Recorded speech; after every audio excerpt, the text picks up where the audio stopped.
Send our greetings to the dear brothers and sisters of the Republic of the Gambia. This is the third segment of our program today during the prime time Saturday Unity program on Radio Hello Gambia.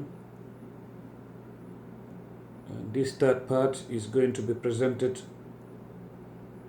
as an audio-visual message. This is your brother Essa Bokarr saying. The theme we are going to address is the following: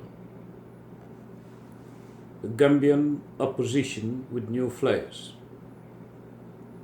Mama Kandeh'S crowds, his speeches, electoral reform or process, IEC's shady side filtered through anticipatory intelligence, balancing factors between testing the pulse of society and a population yearning for change. Analysis by Essa Bokarr say. Soon after Mama Kandeh started his countrywide tour, videos, text messages, emails kept hitting our database from within and outside the Gambia. One of which directly asked me what my take is on the prevailing circumstances, where in this case our brother Mama Kandeh is the principal actor as we speak.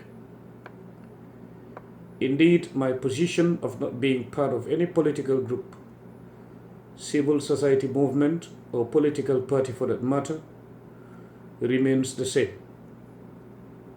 Therefore, my opinion or position will be maintained by the scales of impartiality against all odds. In light of the aforesaid, my analysis will be maintained by this springboard of development. To that effect, I am going to approach things with the following pointers enumerated hereunder for ease of reference. We begin with this one: Mama Kandeh's speeches and what hindsight magnetized from them. I did indeed listen to Mr. Kandeh's speeches with keen interest, which I must admit were mature and not the least provocative. His words were flowing like those of a seasoned politician who was outlining the issues at hand without being emotional or furious within a bubble. To be more precise, the speeches he delivered in Farafenni and Birkama attracted my attention the most, and there is a reason why they did. In Farafenni, Mr. Kandeh, head of the GDC, Gambia Democratic Congress Party, made reference to a post-Jammeh era under him, Mama as president. Well, he made it categorically clear that he will accord Yahya all the respect he deserves as a former head of state. Reading between the lines is very important if one is to approach Kandeh'S speech within a purely political or strategic perspective. That is to say, understanding Kandeh'S mind as a politician but not a legal expert. As a politician, he has given Yahya Jammeh the chance to think of planning for his new life after the presidency. Or at best, he has provoked a thought that Yahya Jammeh himself should capitalize on and start nourishing in his feelings. Of course, from a strategic perspective, I respect Kandeh'S position in that regard. I am one of those people who has ever since been advocating for paving an exit route for Yahya Jammeh. In fact, not only Yahya Jammeh, but any other leader on earth who remains an incumbent and in one way or the other will leave the seat of power.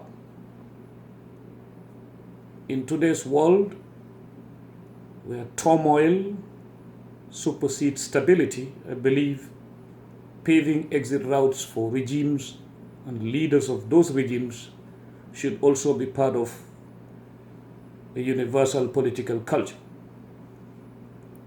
Not because I want Yahya to be cleansed and forgiven, because I do not even possess that power, neither does Mama, but that approach is one of the most appropriate ways to avoid stepping on the toes of the judiciary of any future government. Remember, if Mama or any other political party leader was to become the head of state today, one of the things we criticize Yahya Jammeh for is independence of the judiciary. A politician can predict things, but that does not mean that he or she will have the final say. Now, on the contrary of that position, which is macho, imagine where a political party leader starts speaking like Yahya Jammeh and issuing threats on a political platform. That would be a carte blanche for Yahya to come out and overtake that politician in his own game, as we all know that Yahya is the mastermind of all threats within the Gambia in particular, and the ECOWAS sub-region in general, extending it indeed to other parts of the world. On that note, whether doable or not, within the immediate, or within the short term, or within the long term, I do concur with Kandeh if his approach is more strategic or political than legal. Issuing threats will not help any contender against an incumbent. In fact, universally speaking, that is not an acceptable method of approach, therefore not acceptable within common sense. For any person who may not agree with Mama on that, I wonder what else he or she would suggest for him to say. Remember, combat in democracy is campaigning and canvassing for votes. Within a wider perspective, combat is essentially common sense. In respect of his speech in Brikama, I did listen to each and every word he uttered alongside. I also made sure that I heard what the interpreter in Mandinka language was delivering. The position of an interpreter matters a lot where messages are intended for a wider audience, as messages, when delivered from one language to another, can either be distorted or exaggerated. Therefore, I wanted to make sure that what I heard from the interpreter matched what Mama was saying in Wolof. Honestly speaking, the interpreter did a wonderful job. Likewise, Mama also showed the difference between him and the person of Yahya Jammeh he is opposing. He did not rebuke the interpreter in public by telling him Mang Wo Fo, meaning I did not say that in Mandinka, which we know Yahya Jammeh is always quick to say. Mama listed a lot of things or issues, thus addressed them a la Mama style, because each speaker has his own style. Therein underlining what makes him, his party's philosophy and psyche of his followers different from Yahya Jammeh and the APRC. It is at Brikama that he did a better job. I believe contents of his speech at Brikama were meant to convince people that he is indeed not an offshoot of the APRC cabal who is trying to mesmerize people. To a certain extent, giving people a second chance or the benefit of the doubt is what differentiates democracy from autocracy. Autocrats crush, whereas Democrats coach. That said, no one should blame his supporters if they find a comfort zone in his speeches. We also heard Mama Kandeh list things like he does not need anyone to reserve farmland for him.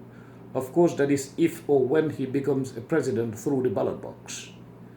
He also said that he will not be someone to sell bread or repeat the things being done by the incumbent.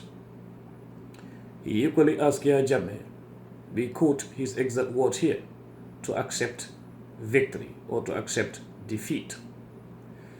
He also advised Yahya to go on TV, deliver a farewell speech, step down, and then know that everything in life must come to an end. Mama also placed a powerful challenge before those who have been saying Yalla Mokafi Tek, in Wolof meaning Allah or God put him there. Him here means Yahya. Mama Kandeh began by accepting fate and faith, saying he will never dispute the fact that Allah or God brought Yahya Jammeh to power. However, he also reiterated that anything that Allah or God destines or orders to take place within time would one day or the other come to an end. This is when he reminded Yahya Jammeh of when he threatened to stay in power for 1 million years. Mama Kandeh balanced this out with words that made many cheer and laugh. But for someone like me, those words have more weight than many could hear or feel. I heard the inner voice of the speaker when he said to Yahya Jammeh that only 3 months is left in his 1 million years. Instead of laughing, I nodded my head in approval, because Allah works in mysterious ways. Yahya Jammeh needs to sit back and understand that no one hates him. Instead, he is his own enemy. This ends this part. Stay tuned, and then we'll bring you the second segment of the audio-visual. Thank you very much. It's your brother, Essa Bokarr. Say.